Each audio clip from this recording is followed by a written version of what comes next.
This is what I call my signature deck because I have people sign my playing cards from time to time because sometimes the card will vanish and reappear inside my pocket, maybe in a wallet, perhaps inside of an orange, and to make sure it's the exact same card, I have people sign their names to the cards. But I've come up with another way to use a person's signature in a very magical fashion. I'm going to show you how your signature can be ripped off by using magic. Since you're not here right now, ordinarily I'd ask you to sign your name across the line which I've drawn upon the card, but I'm going to sign my name just for this demonstration. Keep in mind that stealing someone's signature used to be done by forging it, by copying it. But I'm not going to copy your signature. I'm going to actually rip it off, and I'm going to show you how by using a little bit of magic. Keep in mind the magic marker that was used is a permanent magic marker.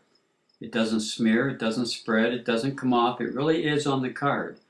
But with just a touch of magic, it's possible to take that signature right off the card. The signature is just about all the way off. Let me take the last little bit of it off. There we go. Now what I'll do with this signature, I'm going to save it. I'm going to use it sometime in the future whenever an important document has to be signed perhaps. So I think the safest place would be in my wallet for now. Anyway, thank you for watching this demonstration. I hope you've enjoyed watching it. Next, we're going to take a look at some of the preparation you have to do before the effect, just making up a couple of gimmicks. The first one is a roll of electrical tape, about 12 inches long. You're going to cut a piece off and you double it back upon itself, so about 9 inches have been doubled back upon itself, so it's no longer sticky on either side.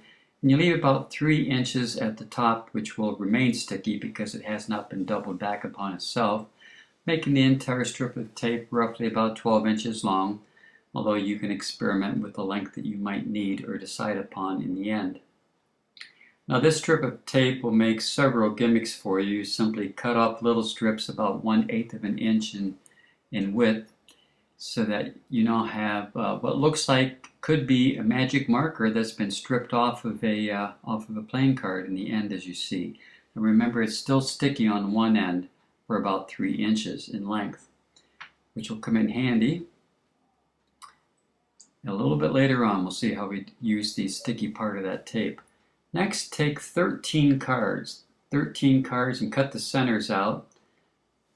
Cutting all the centers out of 13 cards, you glue them all together. Each card gets glued to the next using a glue stick, and then one card in different card goes on top, and the ace of spades goes on the bottom. You're going to need a couple of extra ace of spades.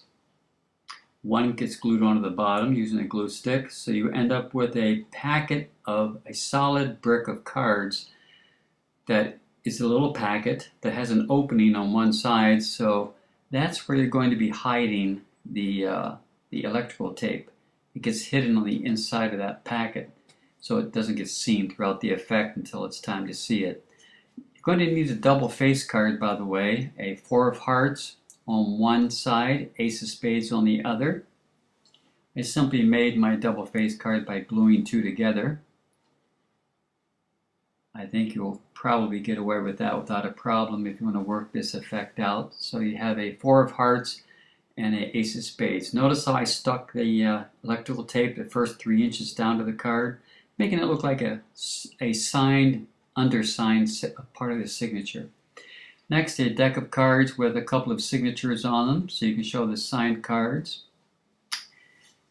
That's all you're going to need for the setup. That's fairly easy. The 2 ace of spades, the double face goes on top of the ace of spades on the packet portion.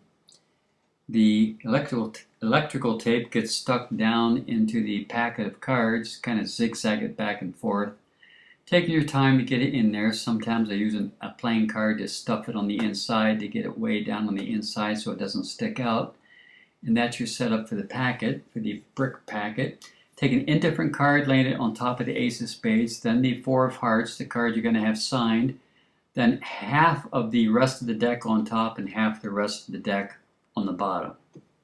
Everything goes into the card case, and now you're ready to perform. The handling, taking the cards out, always be sure to keep the opening towards yourself or off to the right in my case, showing the cards have signatures on them, talking about signatures, identity theft, whatever your pattern line might be.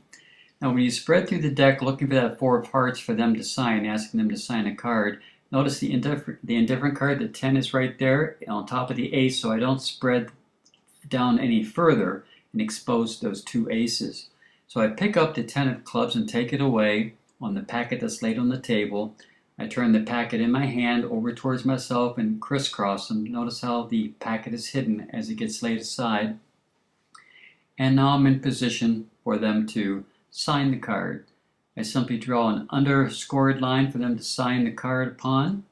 And after they get done signing that card, that line sort of becomes part of their signature in a way. You pick up the top half of the pack that was on the table, getting a break by pushing forward and pulling back. You get a break under the bottom card, which is a double face card, 4 of hearts, ace of spades. You pick up the card on the table, flip it over. Now you're getting ready for the writing to be pulled off. Notice how the ace of spades is shown a lot by using your little finger to rub the writing to show that it doesn't come off. That's when you come over and you rub, you deposit that double facer, pulling away. The electrical tape comes out of the hidden pocket. Those cards get laid upon the table, but the pocket's still there. It's right up on top. They get laid upon the table. Sometimes whenever I pull the signature off of the card and reveal the electrical tape, I will stroke it with my little finger a couple of times, which actually helps expose that ace of spades for a few more seconds.